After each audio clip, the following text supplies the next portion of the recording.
ঈদের দিন কোথায় গেলাম, কি কি করলাম তা নিয়েই থাকছে আজকের ব্লগটি। আই হোপ সবাই ব্লগটি এনজয় করবেন।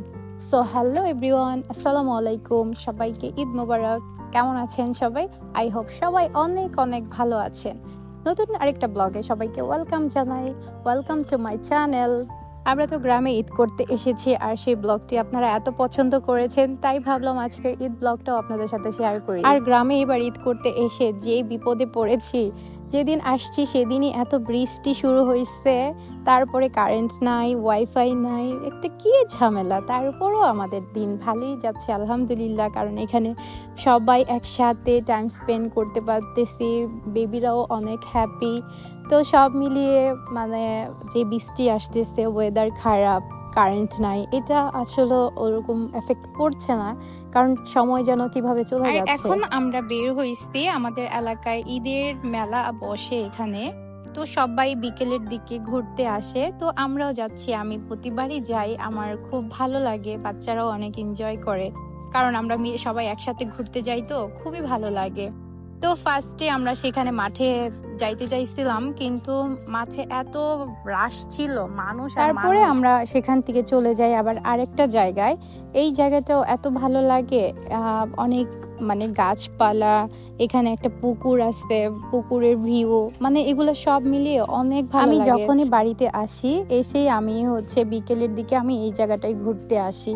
আর এইটা নবাবগঞ্জের কামারখোলা এই এলাকাটার নাম। তারপরে আমরা সেখানে অনেকক্ষণ সময় কাটাই, আর আমরা তো সবাই মিলে একসাথে গেছি। আমরা 2টা অটো ভাড়া করি, আর 2টা অটোর মধ্যে মাশাআল্লাহ আমাদের সব বাহিনীরা ছিল, আমার মামাতো ভাইরা, তারপর মামাতো বোন, তারপরে আমরা, আব্বু আম্মু, খালামুনি, মামি, সবাই মিলে একসাথে। আর সেখানে এত সুন্দর ভিউ দেখে সবাই শুধু ফটো তোলা নিয়ে ব্যস্ত। তো আমিও ওইখানে অত ভালো করে ভিডিও করতে পারিনি, কারণ আমিও ছবি তুলেছি। তারপরে আমরা সেখানে কিছু সময় থেকে চলে আসি আমরা আমাদের এলাকায়। আর এইটা মুন্সিনগরের আকার, আর এখানেই ঈদের যে মেলা বসে, সেই মেলাতে আমরা এখন চলে আসি। আমাদের আকারবাগ যে মাঠটা, এটা কিন্তু স্কুলের মাঠ, অনেক বড়। আর এখানেই ঈদের মেলা বসে প্রতি ঈদে। তো এখানে সবাই অনেক ঘুরতে আসে, আর তখন কিন্তু অনেক সন্ধ্যা হয়ে গিয়েছিল, তো আমরা সূর্য ডুবাটা দেখতেছিলাম, আর এত ভাল লাগতেছিল ভিউটা, আমার তো খুব ভাল লাগে।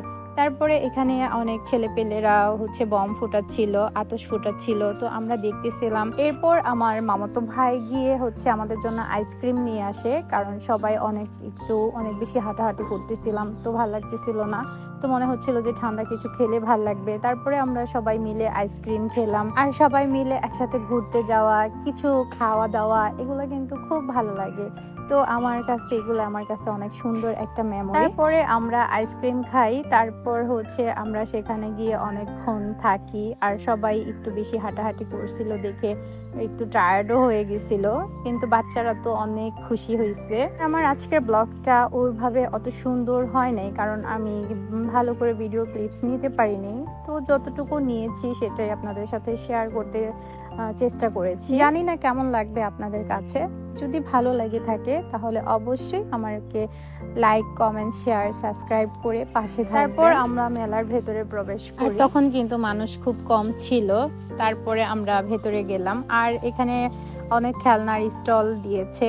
তারপর আমার মেয়ে এখানে দাঁড়িয়ে দাঁড়িয়ে এই খেলনাগুলি দেখতেছিল, তো বলতেছে আম্মু এগুলা কি? পরে আমি ওকে বললাম যে এগুলা এক ধরনের গাড়ি। তো বলে কি এগুলা কেমন গাড়ি? পরে ওকে বললাম আসলে ওরা তো এগুলা দেখে নাই কখনো, আর আমাদের ছোটবেলায় কিন্তু আমরা এই গাড়ি দিয়ে অনেক খেলছি, তাই না? এই গাড়িগুলা দিয়ে কে কে খেলছেন আমাকে কমেন্টে জানাবেন। আমি কিন্তু ভীষণ বায়না করতাম আমার আম্মুর কাছে, মামার কাছে, যে আমাকে এই গাড়ি কিনে দাও। তারপরে আমরা একটু ঘুরে ঘুরে দেখতেছিলাম, তো এখানে অনেক স্টলই বসেছে। তারপর এখানে এসে আমার মেয়ে বলতেছে আম্মু অনেক সুন্দর সুন্দর চুড়ি, আমাকে কিনে দাও। পরে আমিও আর মানা করতে পারলাম না, কারণ ওর চাইছে আর আমি দিব না, সেটা কি হয়? তারপরে আমি ওকে চুড়িটা ট্রায়াল দিতে বললাম, তো চুড়িটা ওর মাপেরই ছিল, তো ও বলছে যে আম্মু আমি পার্পল কালার। আজকের ব্লগটি আপনাদের কাছে কেমন লেগেছে কমেন্টে জানাবেন। তো আজকে বিদায় নিচ্ছি, আমাদের ঈদ ঘোরাঘুরি এই ছিল। বাই, আল্লাহ হাফেজ।